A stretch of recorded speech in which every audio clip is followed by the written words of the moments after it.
Imagine a universe where Uther instead of Arthas became the Lich King, and instead of Sylvanas, Veressa was raised as the Banshee Queen. Well, with the new datamine models, looks like that might just be happening soon, and possibly with that combination, it seems like the Scourge actually managed to win as we datamine the victorious Scourge Tabard. To top this all off, we were actually getting playable Frostmourne, Warglaves of Azeroth as trinkets in the new patch. Furthermore, there is a reality where there were no peaceful factors such as Anduin or Troll, and the Horde and the Alliance just turned completely dark like the Scarlet Crusade versus Garrosh. We also have a possible scenario where Ashara may have formed the Resistance and decline the Legion's offer, and maybe even a place where the Curse of Flesh never actually happened. Now, I've covered some of this info previously, but right now we have actually datamined a bunch of new stuff that we can actually extract information out of. So what is all this new info? So Father's Day is coming, and what better gift can you get than the Reg Wallet or the Reg Key Case that you can get up to 40% off on a really great sale until June 10th with my link in the description, so reg.com/Doran. It is an amazing wallet. You can fit up to 12 cards, you can put cash on the side, there's so many designs you can choose from. They also have a key case that is super cool, super sleek. It doesn't clink these little keys inside, so if you buy both you can get a discount on that as well. So make sure to check out reg.com/Doran and click my link in the description below.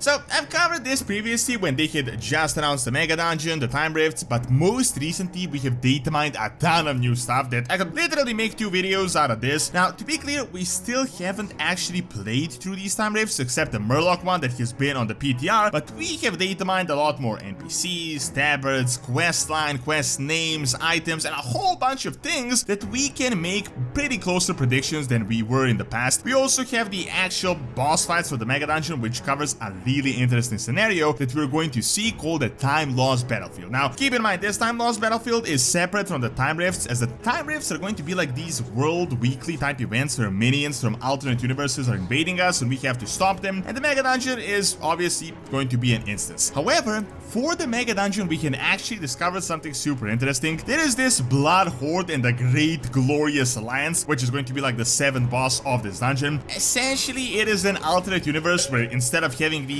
tempering characters such as Varian, Anduin, the Argent Crusade, Troll, everyone essentially just turns into warmongering Garrosh, Sylvanas, and Gan, and the war literally just spirals out of control. It is essentially as if the Scarlet Crusade became the Alliance, as Sylvanas' recent Forsaken became the Horde, and we got this outcome. So we have the Glorious Alliance NPCs such as Interrogators, Inquisitors, while the Blood Horde NPCs are all using gas masks and are called the Warlords of Toxic Wastes, Smoker, and similar names. So essentially, in this timeline, everyone is dark and there is no peace, and it seems like we are just destroying the world, or probably even have destroyed it. We also have datamined some super interesting things in regards to this. We got Gromash's new model in green with glowing red eyes that is the champion of the Horde that the Alliance seemingly has to defeat, while Anduin Lothar is the champion of the Alliance and the Horde has to defeat him, which is also going to be super interesting. However, this is the Mega Dungeon. The Time Rifts are actually separate and possibly even cooler. So we have the Murloc one, the Robot one. I really don't want to get into it. It's more of a meme. It's like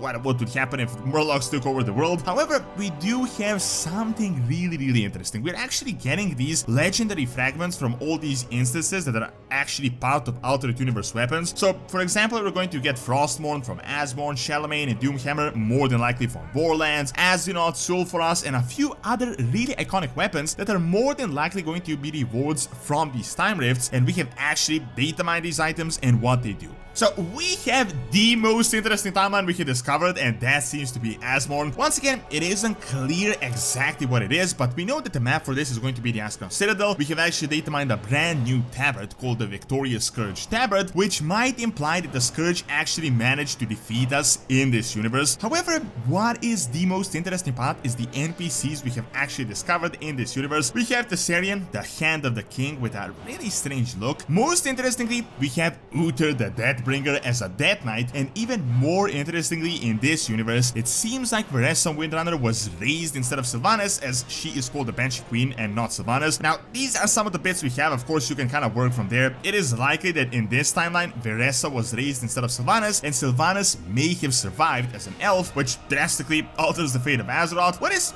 really confusing though is that we have Prince Arthas of Lordran. We haven't actually seen his Lich King form yet. It hasn't even been data mined, but we do have Uther as a Death Knight. Maybe this is a universe where instead of Arthas, Ner'zhul chose Uther, and this Uther rose Veressa and actually managed to succeed, and the Scourge won. Maybe we're going to learn that Arthas was not the perfect champion, but Ner'zhul should have chosen Uther instead, which would honestly be a super interesting scenario to think about. Or this Uther could have been raised as a Death Knight to serve Arthas instead of what actually happened. However, so far we only have seen the Lordran human version of Arthas. Now next we have Val Anir. It is the fragment, more than likely from Ul'dah, and there are also new Sons of Hodir tabards that are probably related to this. We still don't really know what exactly is going on. It is possible that this is a fully Titan controlled universe, or it could also be what would have happened had the Curse of Flesh never occurred and the Titan forces were never weakened. We know the map for this is Steerhold, but we're not really certain what is going to happen. Now, another super interesting one is Askroth, which is the Old God world and probably a place where the Black Empire never actually ended. The map that was data mined for this seems to be Nilota, so probably related to the Old God and the Elemental War that we had previously seen in the Bronze Dragonflight questline, but also potentially Nilota had the Titans never won, so it could also be a future city. Most interestingly for this, we can actually data mine Zod himself as the NPC, so this is almost certainly going to be related to him looking through timelines and appearing in our own. For this, it is almost certain that Sulfuras is going to be the new trinket, as we have data mined it, which, as I said, could also relate to the Elemental War and Ragnaros himself. Now, in my opinion, this could also be the most interesting one, and it is Azerrat, and we have furthermore data mined a bunch of things for this as opposed to the previous video. So, apparently there is this map of Suramar, the modern one. There is some type of resistance and a bunch of Night Elven NPCs such as Young Malfurion, Young Tyrande. Now, the map that was confirmed for this is the Tome of Sargeras, but it is likely that we could go through multiple maps. Based on some items, people have speculated that this is a scenario where Azshara may have resisted these alluring promises of the Legion, and instead she formed the rebellion, and the Night Elves had been fighting the Legion for a long time. We know that the trinket for this is almost certainly Azeroth. We also have Metamorphosis Illidan and a few other things. Now, a lot of us see this as a world where the Legion won, but with all these NPCs, this resistance mentioned, these maps, this could also be a place where the Legion occupied Azeroth, but the Night Elves continue to fight, with the main base of resistance being in Suramar and protected by that magic barrier, which would be super interesting to see. Now, other than this, we know Shalamain and Doomhammer is coming as well, and probably related to Warlands, and they will be rewards for the Horde or the Alliance, probably separate depending on what faction you play. Pretty much all the NPCs we have data mined for this are from the First War, so it is likely that this is a universe where the First War never happened. We know a Desolate Island is seen as the map of this instance, and we also have two Alliance and Horde warships. We have Young Jaina, Young Anduin, Lane Vryn, and a bunch of other relevant characters. The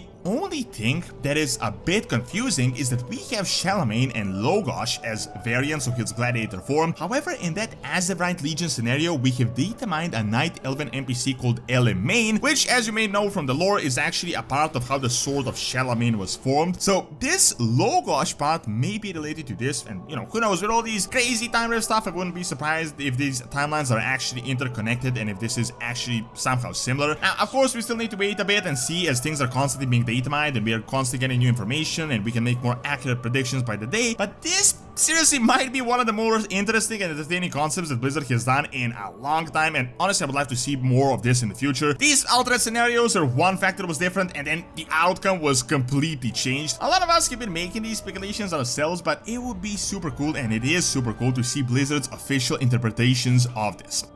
Thank you for watching. Check out Blizzard revamping Samus as HoloLens in the new patch by clicking on the screen, and check out Donut's Academy for videos on real world history. See you next time!